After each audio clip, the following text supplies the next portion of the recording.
It's witch time. The video should just be me eating ice cream. How dare you? If I get ice cream on my comics, I'm gonna scream. I got ice cream on my comic. Oh no. What's up, guys? So I'm sure you guys are probably thinking, MD, what the hell are you doing there? I'm eating my ice cream on my bed. It's been a while now, but a while ago I did a video where I was sitting on a little chair facing this way and I was going over the Mass Effect comics, and I was like, I just want to sit down and like relax every now and then and just talk to you guys about what I'm reading and that stuff.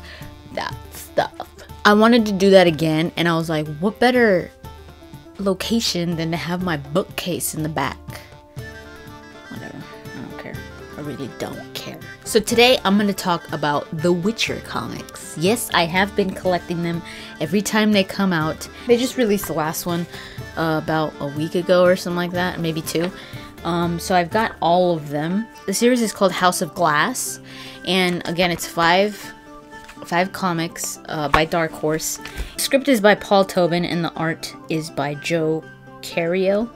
Probably said that really wrong, but I apologize. And it stars the Witcher, Geralt of Rivia. I don't know when this takes place. I liked it. I mean, it's not like freaking amazing, but I did like it. And I think CD Projekt Red, and they are behind the comic as well because it does have their little logo on the bottom. I think it's a really good way to introduce people that haven't played the games or haven't read the books. It's a really good way, a good and easy way to introduce you to who Geralt of Rivia is, especially what he does, and what a Witcher does. It does go into specific monsters that he fights, like Bruxa, or like vampires, and like the Leshen, which is going to be appearing in The Witcher 3. If you don't know anything about The Witcher, it's a good start to maybe get you interested. Really like the way that he's presented in this comic. Those of us that know Geralt, sometimes he plays dumb, and that's kind of how he acts in this series. Is he's kind of playing dumb and like cool, and like, you know, he's not really like giving away that he knows more of what's going on, and he's kind of like pretending like he's like in the dark and like, I don't know what's going on. I don't know what that is. But inside you're like, of course he does. He's a Witcher, you know, of course he knows. In the situations that he gets in with another person named Jacob, him. And that's one thing about Geralt, is that he likes to spend time with people. He likes to talk to people, even though he's a quiet guy, he's a lonely guy. He likes to spend time with people and like hear people's stories and stuff like that, because he's usually alone. And even though you wouldn't call him social, he likes to have company. So without going into more detail, I think that's pretty much what I could say about the comic. When it comes to whether I recommend it, I do recommend it. And it's a lot of fun. It's got funny moments in there. So yeah, that's it for the spoiler-free part. If you don't want to hear spoilers, get lost. I'm kidding. I love you guys. So now it's time for the spoiler section. I'm going to be talking a little bit about the story and all that as a whole, because they are continuations of each other. So it starts off that Geralt is fighting this drowner, and a hunter is there. He's trying to like fish, you know, look for some fish and stuff, and he spots Geralt like slamming his sword in the water, and he's like, whoa, what's going on here? The hunter, his name is Jacob, and for some reason Geralt just sticks around with this guy, and they just start talking. Oh jeez, Superdog is falling over. He will not get out of here. Jacob tells Geralt a story that it kind of intrigues him about his wife, Jacob's wife. He starts telling him that she kind of haunts him, that he sees her, that she died, but that he sees her, and he says that she became a Bruxa. I don't know how to pronounce it, but it's kind of like a vampire. Jacob tells him the story about this sea serpent and how it took his wife and this and that, and she turned into this Bruxa, and she's gone on like a murder rampage and she's killing people. But with him, she just sits back and watches him. And after a while, they're on their horses, entering the forest deeper and deeper and deeper, and then all of a sudden they're like, wait, have we been like led into the forest? And it's like kind of like we're being called deeper and deeper and deeper, and it's like, this isn't wise type of thing, you know, something is leading us deeper and deeper into the forest. And Geralt's like, well, you know, whatever. Something is calling them, beckoning them into the forest, and he's still going in there. But he's going in there, you know that he's going in there on purpose, and not because he's like, whoops, I totally didn't notice that, but that's how he's pretending to be. Like, he's pretending like he doesn't know what happened, like, oh wow, how time flies. So Jacob's starting to get nervous. He's like, we shouldn't be going in here, and Geralt tells him, well, then go back, you know, I'm not taking you with me, you could totally go back. I'm gonna keep going forward though. And he says, no, I'm gonna keep going with you, because he's looking for his wife. He's looking for his wife, Marta. And then the Leshen comes out. I don't know if you can see that, but it was shown in the Witcher 3 demo that I saw, the very first one.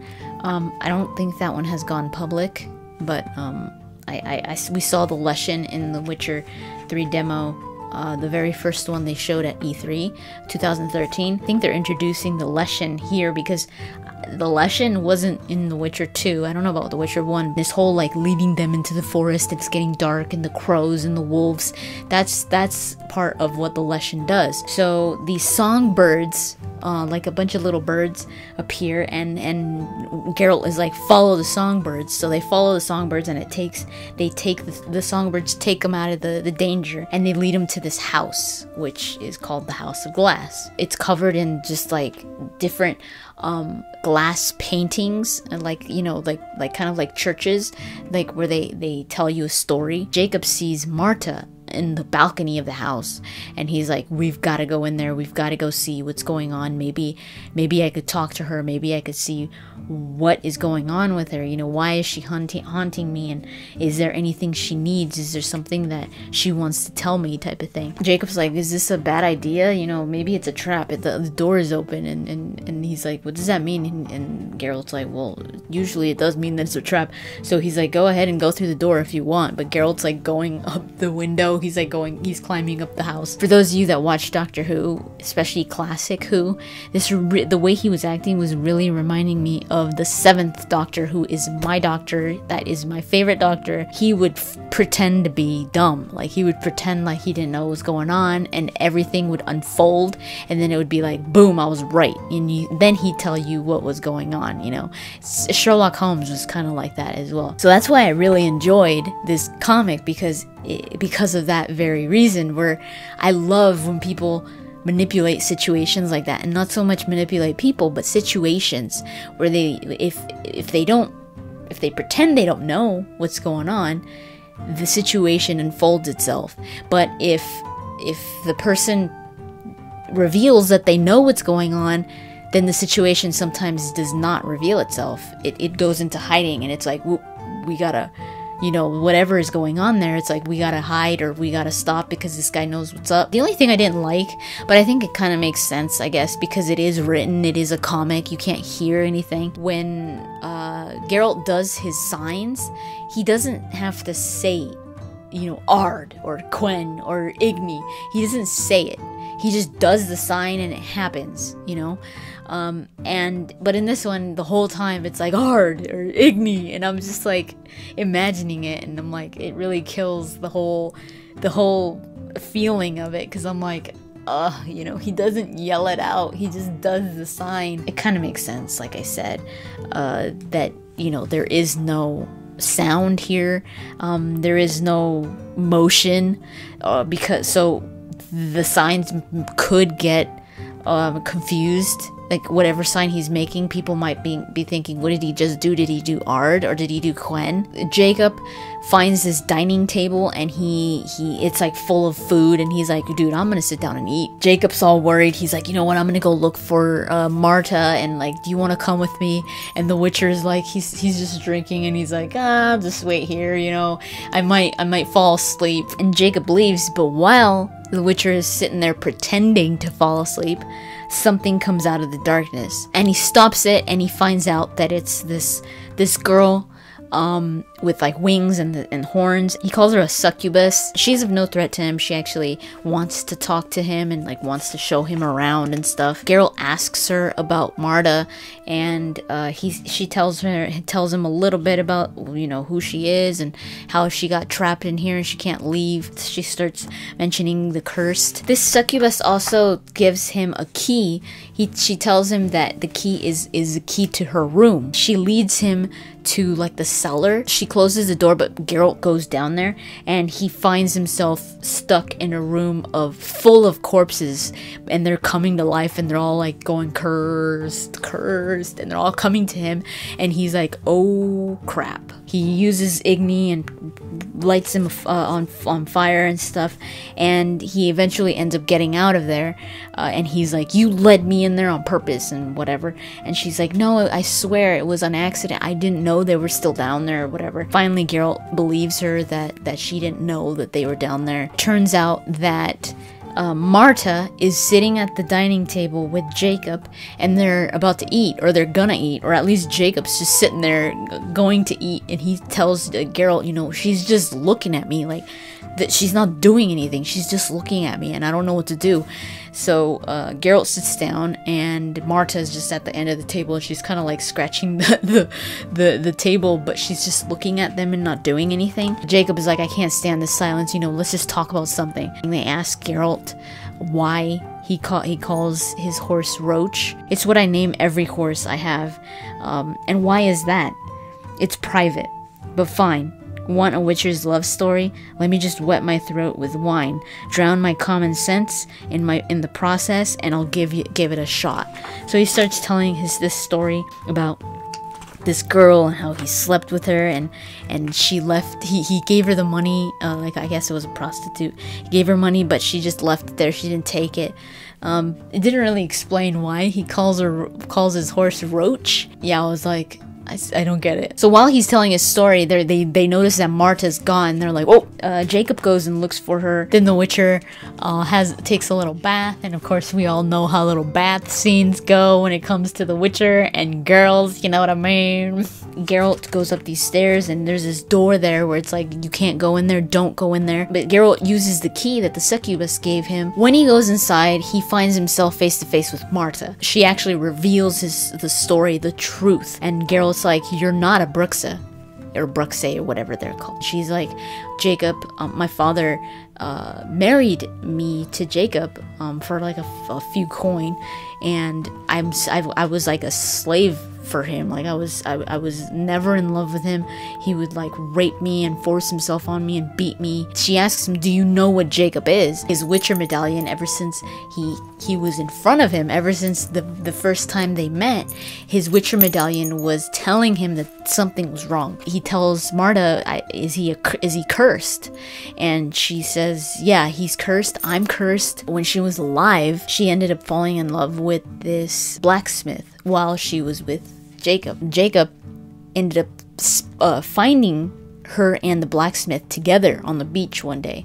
So Jacob went nuts and killed this guy, like, really bad. So he really believed that this serpent came out of the water and like turned her into this Bruxa, into this vampire thing, and he ended up killing her, like strangling her. And while he was doing this, she cursed him. She cursed everything about him. And that's how they became cursed. Even her, when she died, she said it was black for a moment, and then she appeared in the house. She's like, I have treasure here. I'm gonna pay you whatever you want if you kill Jacob. And the Witcher says, for coin? No, not this kind of monster. Witchers don't hunt humans for coin. He says, I'll talk to him. Jacob had already known that the Witcher went into that room, and he's like, oh my god, he talked to Marta, and he probably knows all the truth and all that. He runs and he's like, I'm gonna kill you, Witcher, whatever. I killed so many people trying to take my wife away, and you probably slept with her already and everything. Jacob runs outside trying to get away from the Witcher. The Witcher doesn't kill him, he just kicks him to the ground, takes his axe away, and then he just leaves. It's kind of like, I didn't kill him, but I left him for dead, pretty much, because he leaves him for the Leshen, and the Leshen ends up killing him. So when the Witcher goes back to the house to get Roach, his horse, to leave, he tells the girl, the succubus, do you want to come with me?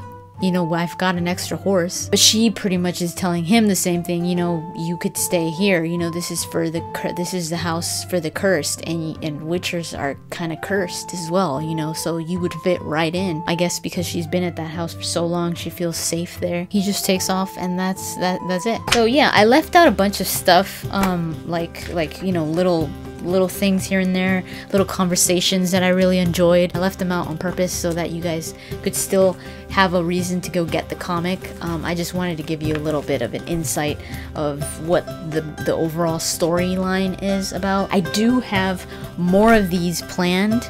I'm not going to reveal exactly just yet which ones I have planned, but they are coming. Hopefully you guys enjoyed this. Let me know in the comments down below what you guys think of House of Glass.